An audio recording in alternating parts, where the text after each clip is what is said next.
ಇದೆ ಅಲ್ಲಿ ಹೋಗ್ತಿದ್ದಾರೆ ಡಾಂಬರ್ ರೋಡು. ಆ ಡಾಂಬರ್ ರೋಡ್ಗೆ ಅಟ್ಯಾಚ್ ಆಗಿರೋಂಥ ಜಾಗ ಇದು. ಎಲ್ಲಿ ಸೇಫ್ ನೋಡಿ, ಇಲ್ಲಿ ರಸ್ತೆ ಇದು ನೋಡಿ, ತೆಂಗಿನ ತೋಟ. ಈ ಥರ ತೆಂಗು ಒಂದು 150 ತೆಂಗಿದೆ ಇದು ನೋಡಿ. ಮಣ್ಣು ಮಾತ್ರ ಸೂಪರ್ ಮಣ್ಣು. ಆಮೇಲೆ ರೆಡ್ ಸಾಯಿಲು. ಆಮೇಲೆ ನಿಮಗೆ ಬೆಟ್ಟ ಅಟ್ಯಾಚ್ ಆಗಿದೆ ಇದು ನೋಡಿ. ಇಲ್ಲಿ ಕಾಣಿಸ್ತಿದೆ ಪೇಂಟು.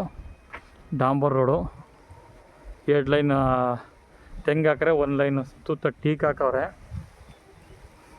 ಇದು 4.25 ಎಕರೆ, 3 ಬೋರ್ವೆಲ್ ಇದೆ, 2 ಬೋರ್ವೆಲ್ ಸರ್ವಿಸ್ ತಗೊಂಡವ್ರೆ. ಫುಲ್ ನೀರು 2 ಬೋರ್ವೆಲ್ವೆ. ಒಂದು ಮನೆ ಇದೆ, ಒಂದು ಕುರಿ ಶೆಡ್ ಇದೆ, ಫುಲ್ ಡ್ರಿಪ್ ಇರಿಗೇಷನ್ ಆಗೈತೆ ನೋಡಿ.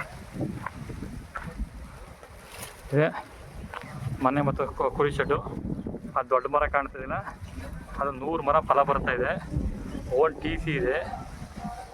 ಜಾಗ ಮಾತ್ರ ಸೂಪರ್. ಸುತ್ತ ಟೀಕು ಈ ಥರದ್ದು 150 ಮರ ಇದೆ ತೆಂಗು. ಫಲ ಬರ್ತಿರೋದು 100 ಇದೆ. ಮಳವಳ್ಳಿಯಿಂದ 30 ಕಿಲೋಮೀಟ್ರು, ಬೆಂಗಳೂರಿಂದ 130 ಕಿಲೋಮೀಟ್ರು, ಮೈಸೂರಿಂದ 30 ಕಿಲೋಮೀಟ್ರು. ಜಾಗ ಮಾತ್ರ ಫಸ್ಟ್ ಕ್ಲಾಸ್ ಆಗೈತೆ.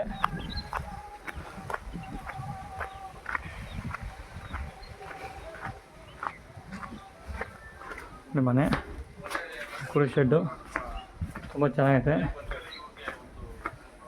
ಎಲ್ಲ ಡ್ರಿಪ್ ಇರಿಗೇಷನ್ ಆಗೈತೆ. ಜಮೀನೆಲ್ಲ 2 ಬೋರ್ವೆಲ್ ಐತೆ. ಮಣ್ಣು ಒತ್ತುವರಿ ಸಿಗುತ್ತೆ ನೋಡಿ. ದೊಡ್ಡ ಮರಗಳು ಸುತ್ತ ಟೀಕ್ ಹಾಕವ್ರೆ. ಜಾಗ ಮಾತ್ರ ಫಸ್ಟ್ ಕ್ಲಾಸ್ ಜಾಗ.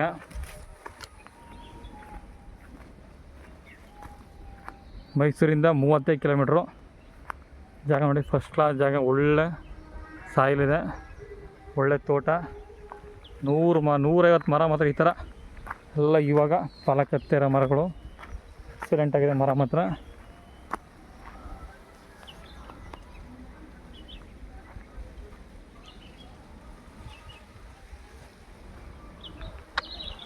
ನೂರು ಮರ ಫಲ ಬರುತ್ತೆ, 150 ಮರ ಇದು. ಈಗ ಫಲ ಕತ್ತಾ ಇರೋವಂಥದ್ದು 100 ಮರ ದೊಡ್ಡ ಮರಗಳು. 4.25 ಎಕರೆ. ಎಕರೆ 1 ಕೋಟಿ ಹೇಳ್ತಾರೆ, ಕೂತ್ಕೊಂಡ್ರೆ ಹೆಚ್ಚು ಕಡಿಮೆ ಆಗುತ್ತೆ. ಇದು ಡಾಂಬರ್ ರೋಡ್ ಅಟ್ಯಾಚು. ಡಾಂಬರ್ ರೋಡಿಂದ ಇದು ಪ್ರಾಪರ್ಟಿ ಬರುತ್ತೆ. ಸೂಪರ್ ಆಗುತ್ತೆ ಜಾಗ. ಕೆಳಗಡೆ ಕೋಳಿ ಸೆಟ್ಟು, ಮೇಲೆ ಕುರಿ ಸೆಟ್ಟು ಫಿಕ್ಸ್ ಮಾಡವ್ರೆ. ಒಂದು ಮನೆಯೂ ಐತೆ ಆರಾಮಾಗಿ.